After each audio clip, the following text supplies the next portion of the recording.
Right, thanks everybody. I know we've had a few filter through, and then we can obviously just do introductions obviously during the Q&A as well, or for other people to join. I thought we can get things kicked off now. Well, thanks everybody for joining us on this very cold and wet Thursday evening. Hope you're all very warm in your houses for the webinar to discuss the early plans for the redevelopment of the London Chest Hospital site. So we've got a bit of housekeeping basically just to run through in terms of the structure of the webinar, as well as kind of the next steps as well. And then after that, we've got prepared a presentation as well as introductions for the team. Just in part of the housekeeping, just thought I'd let you guys know. So we will be recording this webinar only for obviously internal purposes. So that's obviously just to make sure that we capture all your comments and obviously that we can reflect those as and where needed in the proposals. A snippet of the recording when we present the presentation will also be uploaded to our project website for you to access and see at a later date or any other interested parties. Just so obviously you're aware that this won't include the Q&A, so very much privacy will be protected on that. But as I mentioned, we'll just be taking a note of that, just so we capture all your comments and any feedback you might have on early plans for the sites. So in terms of the structure of the presentation, we've got a round of introductions, just basically with the project team. And as I kind of mentioned, we've got a presentation deck, just kind of run through our plans and what our early vision is for the site. And then we've got a Q&A after this. Upon joining the webinar, you would have noticed obviously that your camera and your microphone are muted. So if you have any questions, we've got a chat box function at the bottom. Please do feel free to submit any questions during that, either during or after the presentation. Once we've run through the deck, we'll then basically come through those and answer any questions you have during then. So we're able to make sure that you're able to have your say during the on our early plans now. So I think we'll get started with the presentation now. So I'll start off by introducing myself. So my name is Avnesh. I'm Senior Account Manager at London Communications Agency, and we've been helping with the project team. And the public consultation and sharing the early plans for the site. I'm here with my colleague Peter, who's helping with tech as well as kind of sharing the presentation. And I'll pass over to the appropriate team members, starting with AHMM. Thanks, Av. My name is Paul Jones. I'm an associate at Orford Hall Monaghan Morris Architects, and I'm leading the project from our end. Thanks, Paul. Then HGH. Good evening, all. I'm Mark Westcott, a director at HGH Consulting, leading the planning, and with my colleague Dom this evening. Thanks, Mark. Then Montague Evans. Hi there, my name is Montague Evans. My name is Montague Evans. No, it's not. Bit of comedy. My name is Helen Marrison. I'm an associate at Montague Evans, and our role on the project is to understand the history of the site and work with the architects and design team to make sure that that is incorporated into the proposals as they come forward. Thanks, Helen. And Eversley. Hi there, my name is Esca. I work at Eversley and we are the public affairs consultants for the site. Thanks, Esca. Then last but not last, actually, or second to last but not least, Aspect. Hi, good afternoon or good evening, I should say. I'm Dr. Richard Curtis. I'm a director for Aspect Arboriculture, and I'm advising the team insofar as trees are concerned, and not least the mulberry tree. Thanks, Richard. Then I'll pass over to Matt. Thank you, Av. My name is Matt Prudence. I'm Senior Development Manager for Latimer, who owns the site and is bringing forward these proposals.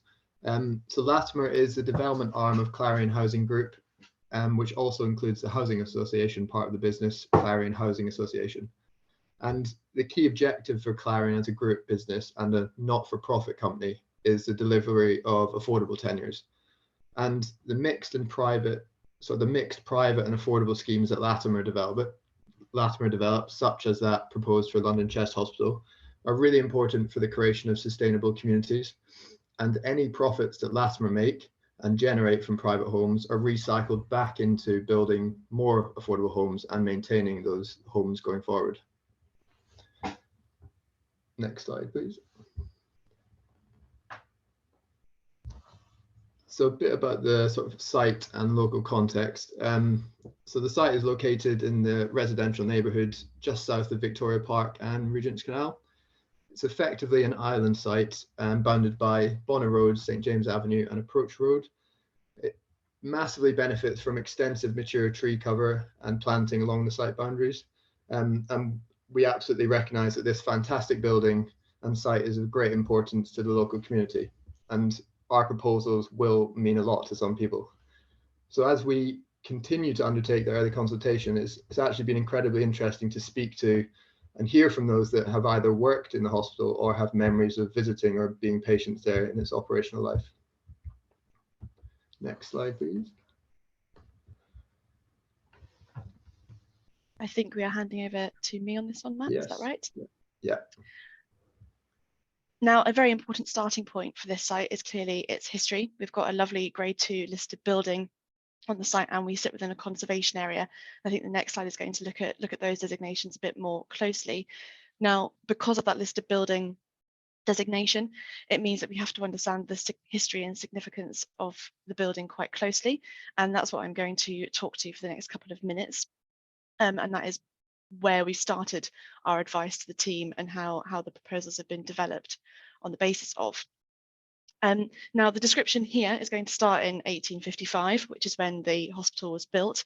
We know that there is a much longer history on this site, but for the sake of time and my memory, I think we're just going to start with the hospital. But for the application in due course, there will be a full history given, which we would invite you all to read if that is something that you're interested in.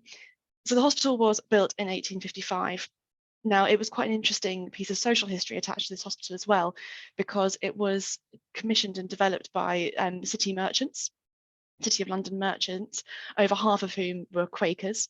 And the reason that they wanted to develop the hospital was to provide a specialist hospital for the treatment of consumption or tuberculosis, as we now know it, for people that may not necessarily have the wealth or access to that type of healthcare.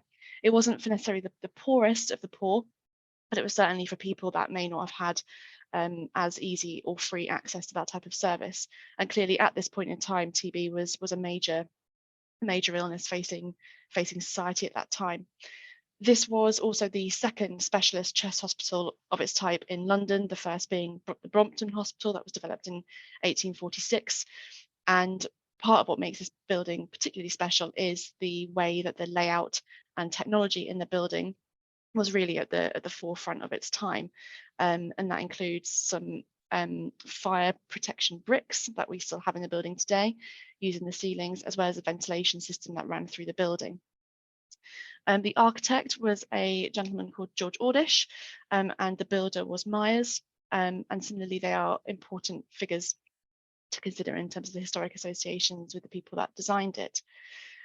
The picture that you're seeing now is the building when it had reached its kind of form in the 1900s. And the reason I know that is because of the balconies or the verandas that you can see on the right-hand side.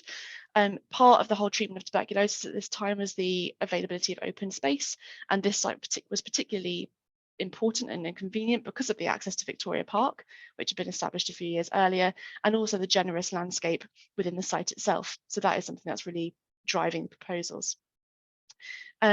The original plans for the site included a chapel to the north and other ranges that kind of developed over time to suit the expansion of the hospital, which includes the south wing that was added in 1865, and that's what the verandas are attached to. Some of the earlier expanded buildings on the site were sadly damaged during the Second World War and bombing, and quite a few were removed. So the chapel, for example, on the north side was lost as a result of that, and quite a lot of the buildings and structures that you see on the site today date from the 20th century. And when Historic England listed this site back in 2017, 2018, they specifically excluded those 20th century structures from the listing because they lacked any of the real interest that makes this site so special.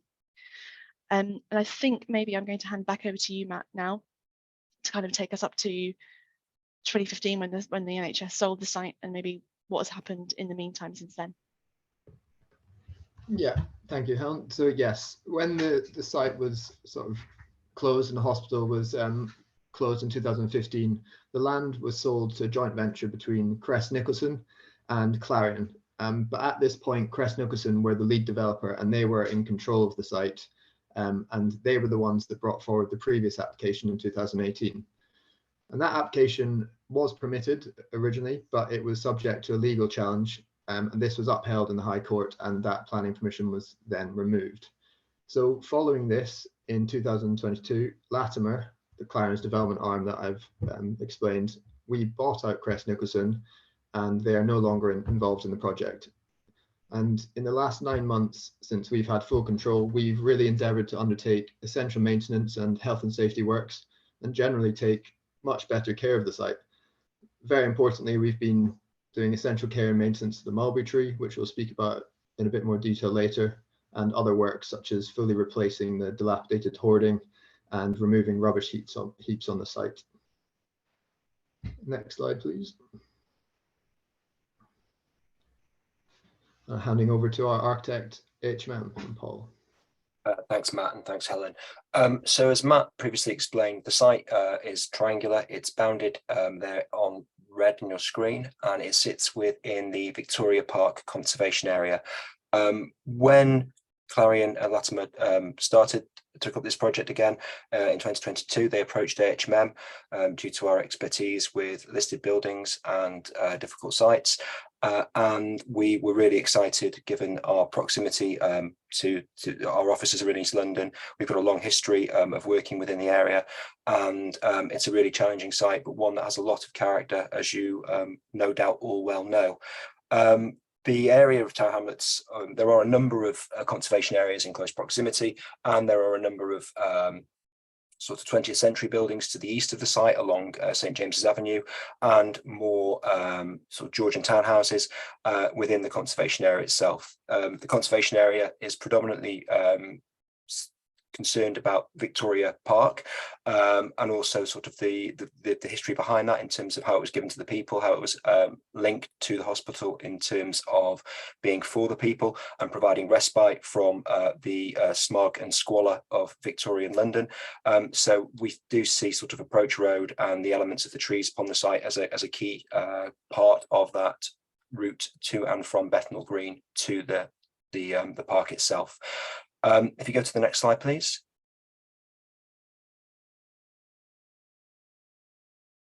Thank you very much. So this was a photograph taken late summer last year, where you can see some of the works that Matt was describing in terms of sort of the clearance of the rubbish, some of the infill, and the site, the building itself is rather handsome. It's not without charm. It's a lovely building. You can see those innovative chimneys, which Helen was discussing with regards to the ventilation strategy, and you can equally see some of the work that we need to do in relation to the southern wing, which is the white element on the right hand side of the image next to the gentleman in high vis. The building itself is in fairly decent condition externally. Internally is a different story. The previous custodians had not necessarily looked after it, and there's sort of significant water ingress at high level. So some of the immediate works that need to be undertaken are sort of ensuring that no further damage is done to the building, and equally, when we look at our proposals, what we're trying to say is, if it ain't broke, don't fix it. So very much looking at how we bring this building back to life, use its wonderful characteristics to inform the architecture for the rest of the site. But clearly it's about sort of respecting this historic setting and working with that. Next slide, please. Around the site, obviously, the last sort of decade or so, it's been closed off, and obviously, Clarion have done some great work at the moment Latimer, to update the hoardings. But the site is very much switched off and shut off from the surrounding neighbourhood. We've had a lot of conversations yesterday at the public consultation in relation to traffic. It's really interesting that all the shots you see here, there's no traffic in those images, but clearly that's a key concern and something we'll be coming back with to you in the future. But obviously everyone that's listening knows the site, because clearly you wouldn't be listening in on a random consultation presentation. So next slide, please. And within the site itself, you can see here the central image. The red line boundary is broadly the hoarding. There are railings within that. And then we've got a series of color-coded images there that relate to the plan. Broadly speaking, the main hospital sanitation tower are in green. To the left of that is the mulberry tree, which Dr. Richard Curtis will be talking about in more detail. And then we've got a series of blue buildings which run along the eastern edge of the site along St James's Avenue. Just so everybody's absolutely clear, because it's a triangular site, it's rather hard to get on a screen. So we've rotated it. So north is on the left-hand side of this image and south is on the right. So if I'm talking about the north, I'm talking about the left-hand side of the page. So the blue buildings are predominantly 1 to 2 stories. The main dark blue building is the nurses' accommodation, which it's worth pointing out, whilst is a positive contributor to the conservation area, is not listed and was not listed in the 2016 or 2018 listing letter from Historic England. The other buildings in the outpatients, flats and offices in magenta to the south of the site range between sort of 1 and 2 stories. And then we've got the linen department and institute buildings, which are on the north-western side of the site, which again are 1 to 2 stories and are buffering the mulberry tree. Next slide, please. So this obviously builds upon what Helen was saying in relation to the history of the site. The main building itself was built in 1855, and you can see here some of the early images that we've been sort of digging out to look at research about how the building sat within the site itself. The building was conceived as one where the patients could actually go on long walks around the perimeter of the site and take in the clean air provided by the trees, and that's something that's really informed sort of our approach. These north, south, east, west links we think are really interesting. And there on bottom left you can see the sort of the infill of the latter wings. So the chapel is on the left hand side. Next to that was a northern wing which was actually destroyed by the Blitz and then subsequently infilled with 1970s and 80s extensions. And then you can see the smaller properties to the rear. And on the 2 lower images, on the colour image and the one to the left, show the southern wing, which was later added to the site, and it gives you an idea of the external winter gardens. So these were loggias where patients could come outside and enjoy, from their pandemic and their outbreak, enjoy some external amenity and fresh air. Next slide, please. So I'll hand back over to Matt. Thank you very much. Thank you, Paul. So I previously mentioned the previous 2018 application by Crest Nicholson, and what we've done here is just a little bit of a compare to our emerging proposals versus those 2018 plans. So the key comparisons are principally that from an affordable housing perspective and in line with our general purpose as an organisation, we're looking to deliver in excess of what the previous application was bringing forward. And ultimately, our target is sort of up to the 50% affordable housing on site. In relation to parking, our development will be car free, with the exception of sort of a policy requirement for blue badge parking spaces. All of these will be electric vehicle sort of charging points enabled, and will probably end up a similar number of spaces to the previous application. From an open space point of view, we will have increased public open space, much more accessibility and permeability through the site, better connections to Victoria Park, and including some of those nature trails and sort of key elements of the public realm and landscaping that Paul was mentioning earlier. From a sustainability standpoint, we are retaining more mature trees than the previous application, which is extremely important, and fundamentally keeping the mulberry tree in its current location. The previous application sought to relocate that and was the focus of a lot of public scrutiny and outcry. We are going to be air source heat pumps for our heating strategy, so no gas boilers, and that is part of our objective to become sort of fossil fuel free in the future, and ultimately a much more sustainable and environmentally friendly way to heat homes.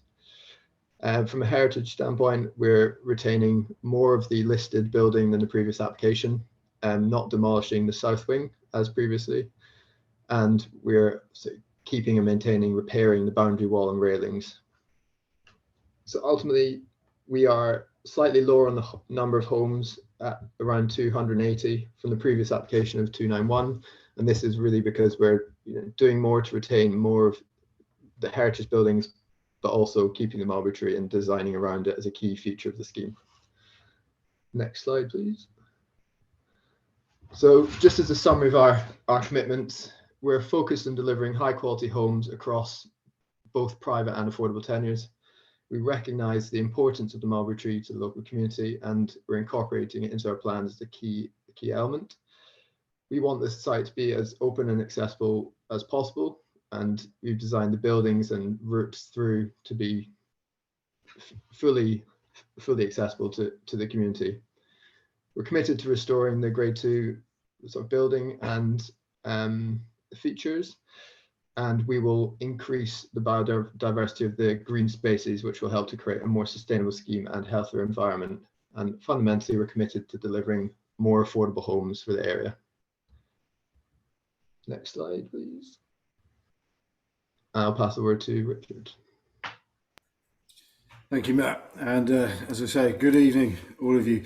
For those of you that share the same bedtime reading as me, you'll be aware that Peter Coles wrote a wonderful book about the mulberry trees, a number of which are within your area.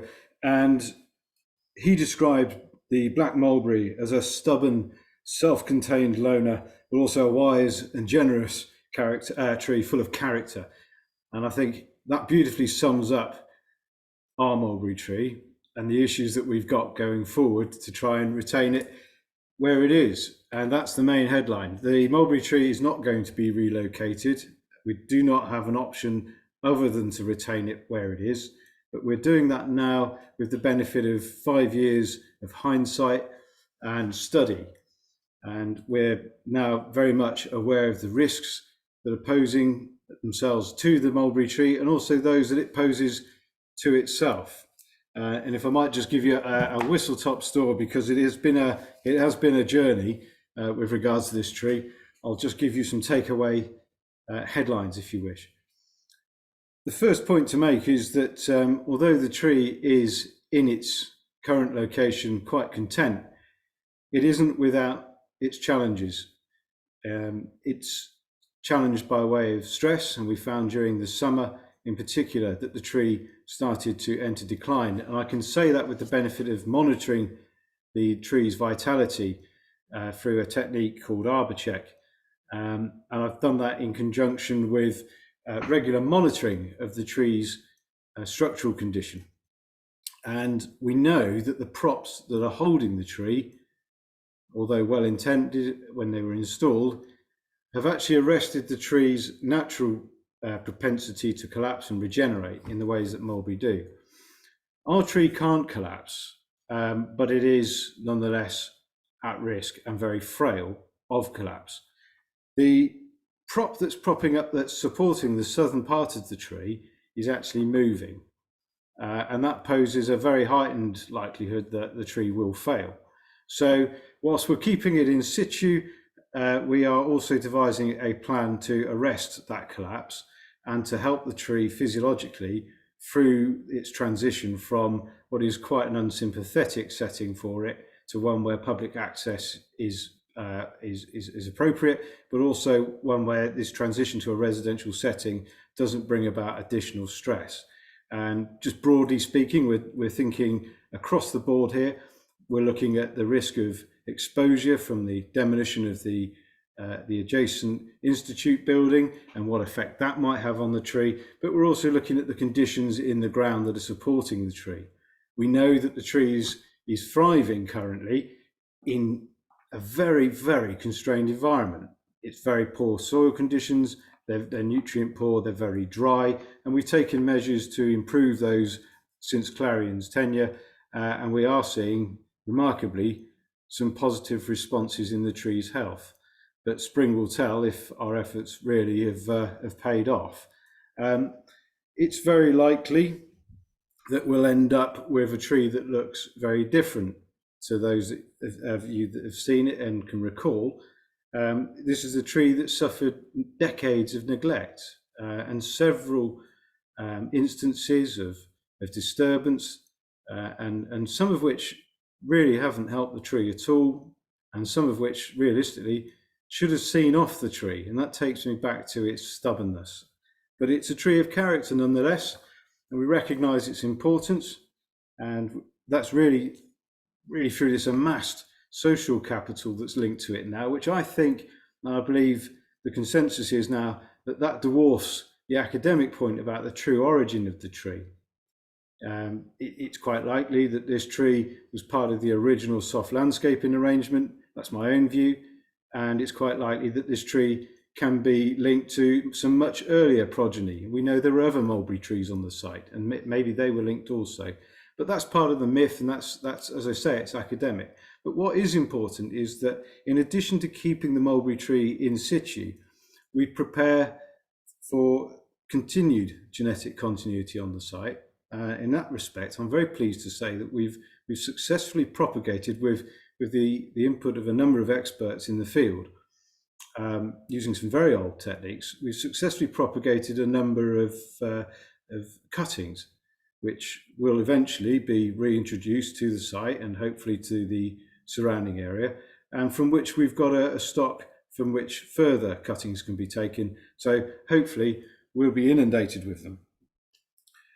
I should say that the mulberry tree, as it stands, is being assessed in the context of a development proposal. So we're thinking ahead beyond just trying to keep the tree alive and structurally sound at the moment. So the tree has been surveyed to all the relevant standards for informing tree retention in the context of development, and we'll continue to monitor the prop and to use that the work that we've done to inform the construction of the prop and their installation, to then start to inform a demolition and construction strategy that safeguards the tree. I think I'm going to call it a day there before I start to ramble. It's been quite a journey, and I've got lots I'd like to share with you, but I think take away the fact that the tree is being retained as part of a headline kind of figure that retains approximately 25% tree cover across the site, and that's tree cover of relative to the overall proportions of the site. So it links into, this is not just a good news story insofar as the mulberry is concerned, it's also a good news story insofar as that verdant sylvan setting is being retained. And I'll hand over to my colleagues now, but look forward to any questions. Thank you. Thanks, Richard. If you can go to the next slide, please, Peter. And then I think I can pass over here to Paul. Thanks, Av, and thank you, Richard. So the main, obviously, the mulberry tree is absolutely critical to the site, and that prompted us when sort of reappraising the project to consider it with just as much weight as some of the other parts of it as well. This is the listed elements of the building, so the main hospital on the left hand side, the sanitation tower top right, and then the two bottom left, sorry, the central bottom image and the left hand side image are of the southern wing, which under the previous stewardship was due to be demolished. So our starter for 10 was, how can we keep this, and how can we sort of reuse these assets and bring them back into sort of the public domain in a sensible and useful manner. If we can crack on to the next slide, please. So this is a site plan which highlights those buildings. Sort of A is the main building, C sanitation tower, and then B and D are the southern wing and the external the external verandas, if you like. Around the perimeter of the site, we have got a series of dwarf walls and railings, which were put in at the same time as the trees. These are also listed. Interestingly, as they were put in at the same time as the trees, and the trees have now grown, there are a number of areas where the trees have actually blown out the walls, which is an interesting issue and headache in planning terms, which I'm not going to bore you about, but it's sort of, how do you assign the correct priority from a planning point of view? Clearly the trees are living things, so for us they're the most important, but clearly we also need to understand what we're doing with those railings and where possible and how they fit into our future plans. But the idea is that we are keeping them as much as possible, but this is not a gated scheme. As Matt said, it is open, it's open to everybody, and we see it as a fundamentally a key part of the community. If we can please go on to the next slide, please. So with that, we're then looking at an element of demolition around the site. You'll note that there's a substation amongst there. We're getting rid of the latter additions, the non-listed elements. I know there's been some discussion in regard to the nurses wing. It's worth pointing out that that was designed as a set of dorms. So they have very limited services internally, very limited staircases. And in terms of looking at how we could actually reprovide those and reprovide that provision on site or reuse that, simply putting 1 beds and 2 beds in there would not be beneficial to the wider requirements for Tower Hamlets or for the GLA in terms of family dwellings. So there's a huge impact there in terms of the number of affordable buildings, number of affordable units or dwellings that we can put on site. So we've assessed that. We've looked at the scheme from a carbon point of view as well. And I'm not going to sort of go into too much detail at this point in time, but I can say that the scheme that we're presenting to you is the most optimal solution for the site in terms of embodied carbon. And we've been working with our building performance team at AHMM to assess that all the way through the stage and deal with this as part of the GLA's circular economy strategy, which accompanies every major application that goes in at these points in time. So on to the next slide, please. So maintaining the mulberry tree, maintaining the listed elements, that sets up this diagram where we're looking at areas that we can actually place new development that works in tandem with the existing building. And effectively what we've got here is, if we move from the south of the slide to the north, we've got the historic setting of the hospital, which we're going to reinstate that formal approach. Keep that as it is, working within the conservation area. And then as we move up the page, east, effectively, we're then looking at providing new communal and amenity spaces to the left side and centre of the hospital. And then the yellow sort of splodges, if you like, that sit below the trees, we're looking at where we can place development or buildings which are set back from the tree line and the root protection zones. We're set well back from the street edge, and we're also set well back from our neighbours on the eastern side of St James's Avenue.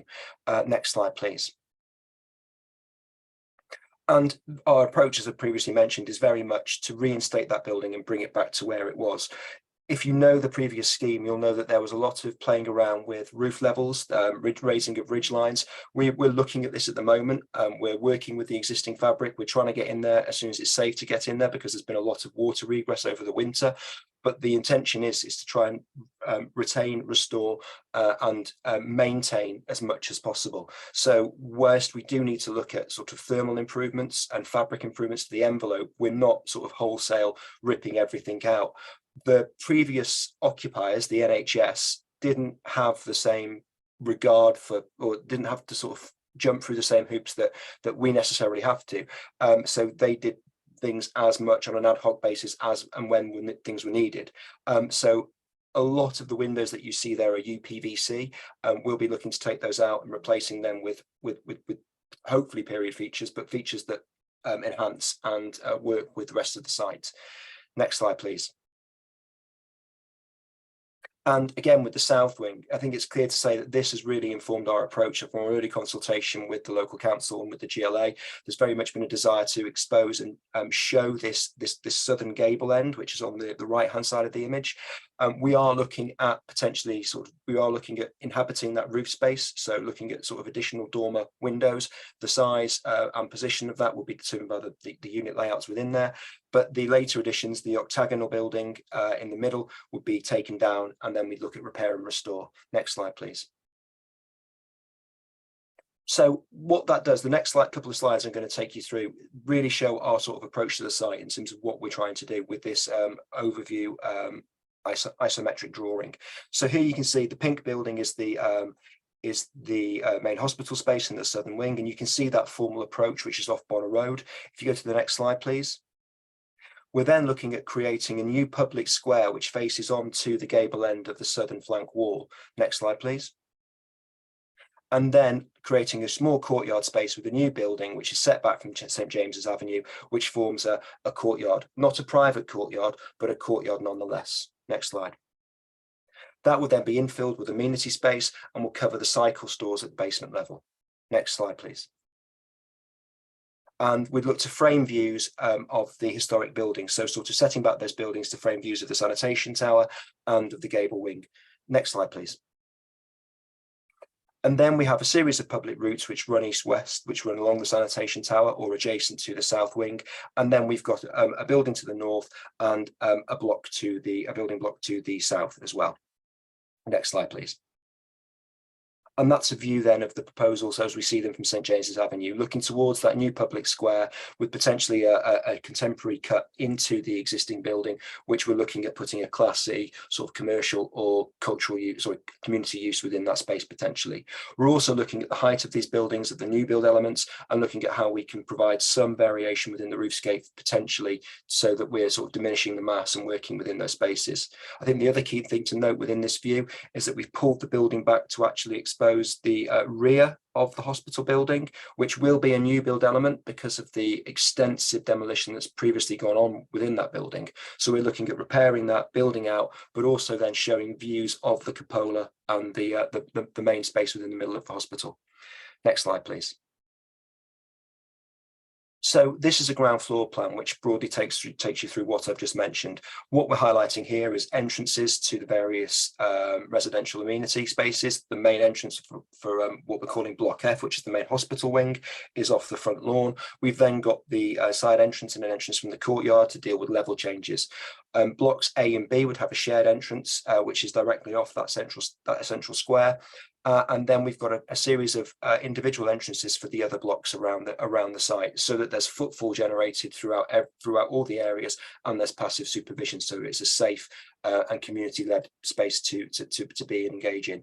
And then we're looking at sort of more incremental routes from Approach Road and Bonner Road.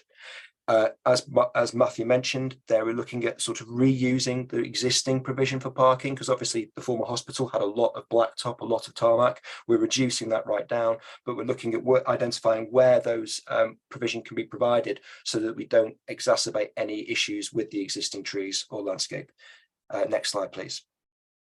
And this is a potential view from Bonner Road, from that approachway, which shows you the retained and refurbished southern wing to the left-hand side. And then on the right-hand side gives you an idea and inkling of what we're looking at in terms of the mass and form of the A and B blocks. These are 6 to 7 stories with a setback, which is broadly in line with the existing grid scheme, sorry, the previous grid scheme. And in terms of the colours that we're using at the moment, we're presenting to you our first initial ideas and sketches. As a team, we've been talking about materiality with regards to masonry brickwork. We're looking at sort of detailing and metalwork that was previously used on the hospital. So looking at what we can do with our external balconies for private amenity, but trying to do that in a manner that is sympathetic to the character of the area. So that's not very slavish detail to Victorian architecture, but something that works in a contemporary manner. Next slide, please. And then this is a view from St James's Avenue, from St James Pennethorne Square at the edge of Victoria Park. So this is Block E, which is the tallest building on the site. This is 8 stories with a setback floor, which is comparable to the grid scheme. What we've been able to do is unify our floor levels. The previous grid scheme had variable floor levels. It was kind of like a concertina or an accordion. It was sort of all over the shop. What we've done is provided a consistent datum throughout, and we've been able to sort of squeeze the floor into that space, providing sort of residential throughout. And we're looking at chamfering and diminishing the mass as we go up through the building. So you can see there are a series of setbacks and wings. The other point to note here is obviously by retaining the mulberry tree, we've slimmed down this block. So in the center of the image, you can actually catch glimpses now of the sanitation tower. So we're bringing more of that heritage asset into the public realm. And you can also see at ground level, we've got the railings at left and right. We're not showing it in front of the building at the moment. That's very much just for an artist's impression. We need to establish how much of the railings are going to be retained and where we can do that in a sensible and proper manner. Next slide, please. So with that, I'll pass on to Matt, because you've all heard my voice for far too long. Thank you. Thanks, Paul. So the next couple of slides just really sort of summarize the position before we talk about the next steps and timeline. So the new homes we deliver on this site will be ultimately fit for modern living. So there'll be shared residence amenities and gardens, including some play spaces. The design of the homes will be sort of a high interior and exterior specification, and the details of that really will be developed over the next few months and more of that will be shared as part of our next stage of consultation in the summer.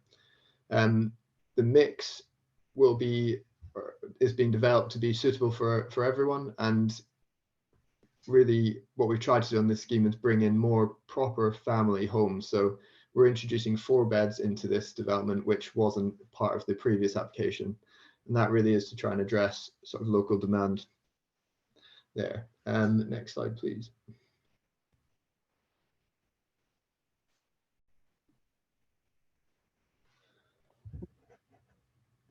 There we go. As Paul touched on, the commercial space, we're proposing a new Class E space on the ground floor of the listed building, which opens onto the public square just off St. James Avenue. This really is intended to be the most suited and most wanted type of space or use by the community. So please let us know your thoughts on what the space could be via the feedback on the website. It's very early stages and we can look to incorporate lots of different ideas there. Next slide, please. And sort of finally, on the sustainability point, we are really designing this as a landscape, but also heritage-led sort of place, delivering much more open space than previous. 3 new distinct sort of garden sort of areas with a range of activities and seating, relaxation places, as well as the high quality play for different age groups. We'll be retaining more more mature trees, including the mulberry tree, and creating sort of beautiful planted surroundings to the hospital grounds. And that is it. I'll hand over to Av for the next steps. Thanks, Matt, and everyone for speaking on that. Really informative and useful. So yeah, just to kind of give a quick summary in terms of the next steps and where we are. So that's on the right. We've just provided, again, a bit of an update in terms of the key benefits that are really guiding the plans for the London Chest Hospital site, especially at this very early stage that we're in. In terms of where we are narrowly, we had our first series of public events, obviously this week, in terms of showing our early plans for the sites. In late spring and early summer, we'll be sharing more advanced designs with you. We'll be very keen to get your feedback on those and how our plans have evolved to obviously incorporate your feedback where possible. And then hopefully we're looking to submit a planning application in the summer. Next slide, please. So yeah, thanks everybody for taking the time to join us for this webinar. I just wanted to say as well, obviously we had our first series of public events, first public event yesterday, so I hope you guys were able to make it there. And we've also got another in-person event scheduled for Saturday between 11 till 2 p.m. At the Bethnal Green Methodist Church. There's further details available on our website, as well as obviously you can ask us here if you want any further information on that. So we've already received a few questions through the Q&As. Thanks very much those who've submitted those. We'll come to those in a second. I just wanted to kind of give you a bit of information in terms of how after this webinar you can provide some feedback or any comments you might have, and that's on the next slide. Yeah, so you can always, please do visit our project website, londonchesthospital-consultation.com. So there you'll be able to see a copy of our exhibition materials, which will be displayed at the in-person event yesterday, as well as on Saturday. You can download a copy there. You'll also be able to fill out a short survey where we're quite keen to basically understand your views and what you'd like to see from the new public spaces, as well as a proposed commercial space, and more generally about our vision for the London Chest Hospital site. Alternatively, you can always drop us an email at lch@londoncommunications.co.uk or call our free phone line 0800 096 7217, where you can leave a message and one of the members of the team will come back to you. But that pretty much wraps up the presentation.